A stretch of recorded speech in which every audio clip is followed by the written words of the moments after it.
Just like it will be interesting to see Michigan v. Georgia in the Orange Bowl. And I'll put Sawyer on the spot a little bit. The discussion, we're seeing the videos, and I heard some people talk about in the YouTube chat thread too about the footage of Michigan on the beaches, and maybe did they get down there too early, or they maybe not focused enough on the game.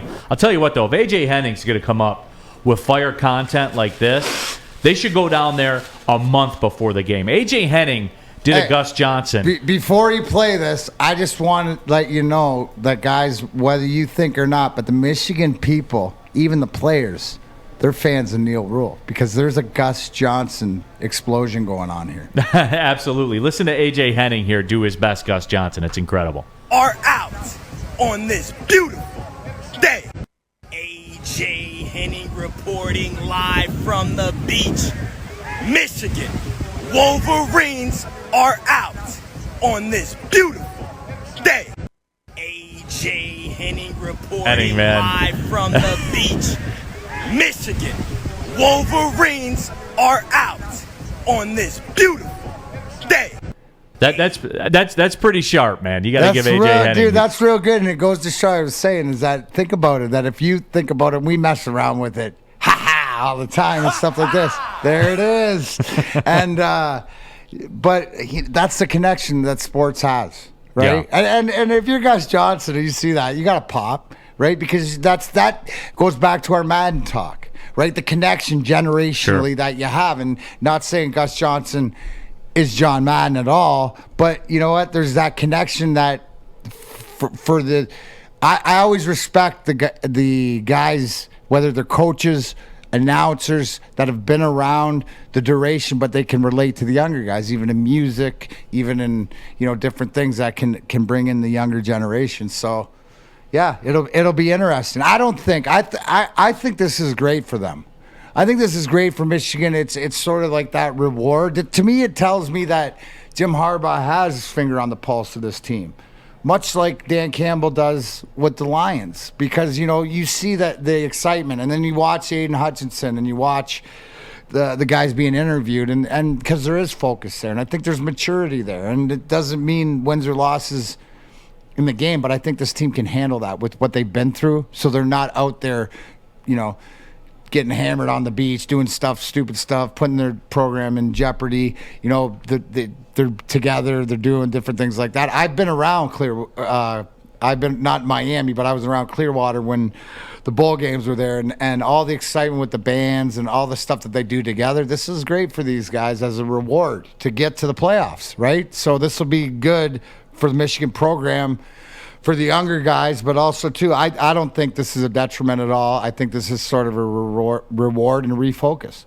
Yeah, and, Fort Lauderdale's cool. It's fun. I go down there a lot for work. Fort Lauderdale, Miami, it's cool. It's a great scene to be around it and all that stuff. But, D-Mac, Michigan and Georgia, and I'll get into it, a little bit more of my deeper dive tomorrow with Terry Foster. But you got the stage, D-Mac. Well, take us through. Here's the one thing, right?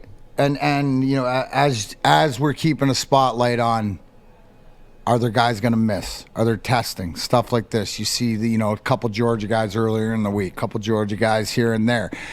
What team is going to, whether it be, my fingers are still crossed. And I guess I'm at 60-40 that I think something bad's going to happen, but it's slowly going down. But I just want Friday to get here. Now, as far as the line, at 8, is it still at 8? 7.5, 8, depending on where you shop. Here's the one thing, right? The consistency is that line has not really moved at all, right? So if you think it says Georgia one-score team better, and I think what it comes down to is can Ajabo and Hutchinson provide the pressure and the guys up front like they had in the past, like they did against Ohio State, and be in the backfield, and because here's the one thing against Georgia. I don't think we're going to be able to run on them up the middle like we did, so it'll be interesting to see how we're prepared. But history explaining that Jim Harbaugh and this team that got over that hump of Ohio State, there's no reason they can't win this game. But again, they got to come out. Cade McNamara, what are we saying? He's got to take care of the ball. He's got to take care of the ball. And even saying that, he hasn't 100% taken care of the ball in the last few games. But he's bounced back after throwing couple suspect picks at suspect times, but it's bounced back. And if such a thing happens, I'm confident that he'll be able to adjust to that. I think this is a close game. I think it's a one-score game, and I hope Michigan wins. Yeah, and that's kind of where I am with it too. I mean, there's a little more details to it and everything like that as far as what I think, but I can't understand it. This whole 7.5 thing, I look at it at the naked eye and say, for any team to be favored over any other team in this game over a touchdown, that seems blasphemous to me. It does. No, it makes you different times sort of scratch their head. But again, can this Georgia team, like usually when you're going against the SEC and the Alabamas, the Georgia, whatever like this, you're like, man, we really don't have a chance. These guys are better. They have a chance. They've proven $1,000,000%, yes. You know what I'm saying? It's still Georgia. And I think that maybe the motivation too is because you look at it when you're the underdog of this disrespect, right? Disrespect. And two, hey, Neil, what have I been saying all along? And Terry gives you more crap that you call it after, but you call it before you see it. But Georgia's one of those teams. Georgia's in Iowa, man. Georgia's in Iowa. They're Arizona Cardinals. They're getting ready for that descent. Is this the continuation of that descent that we had? Alabama showed that they're beatable. I got to think Michigan's scouring the tape to see how they use that and how they can use it against them. So at the end of the day, I hope both teams are as healthy as possible so we see that game. And however it plays out, I think Michigan's got as good a chance as ever. They've gotten themselves here, and there's a reason for it, and I believe in them.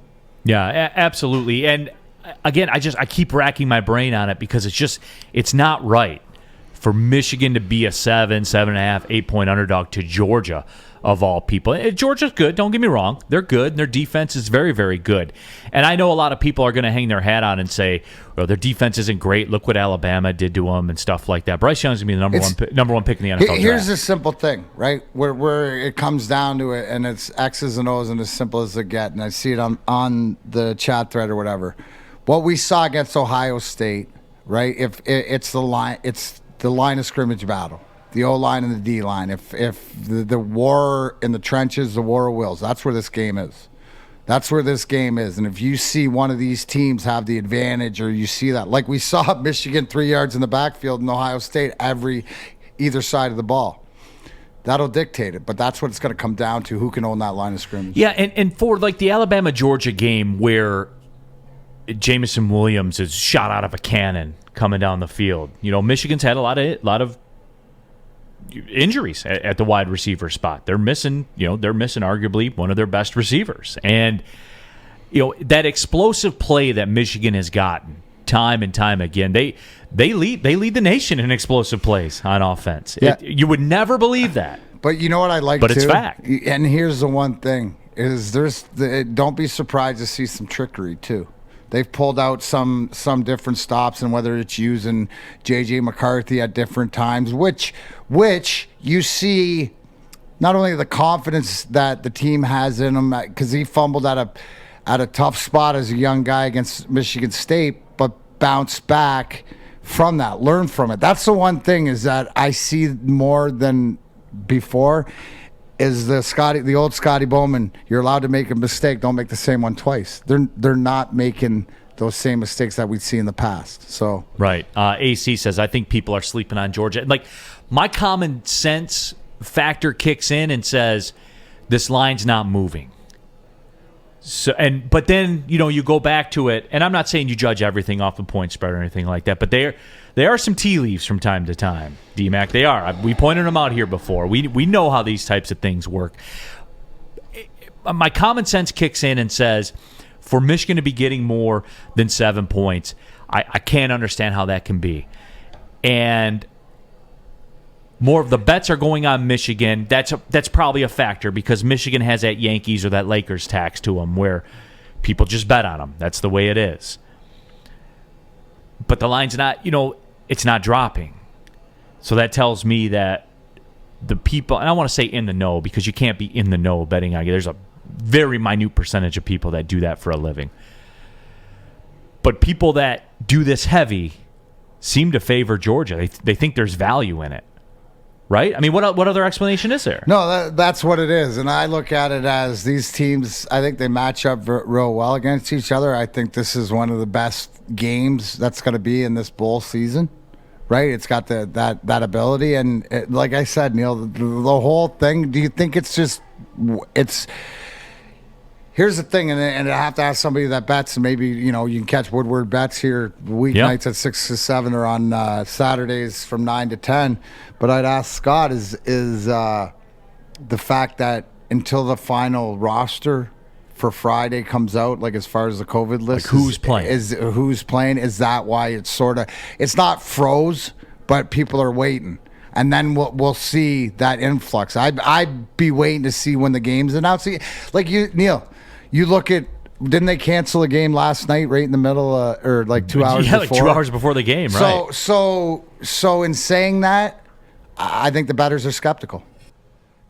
You've reached the end of the video. You know what you should do? Press like. You know you like the content that we have here at Woodward Sports Network. I'm Braylon Edwards from the bottom line. Subscribe to us right now.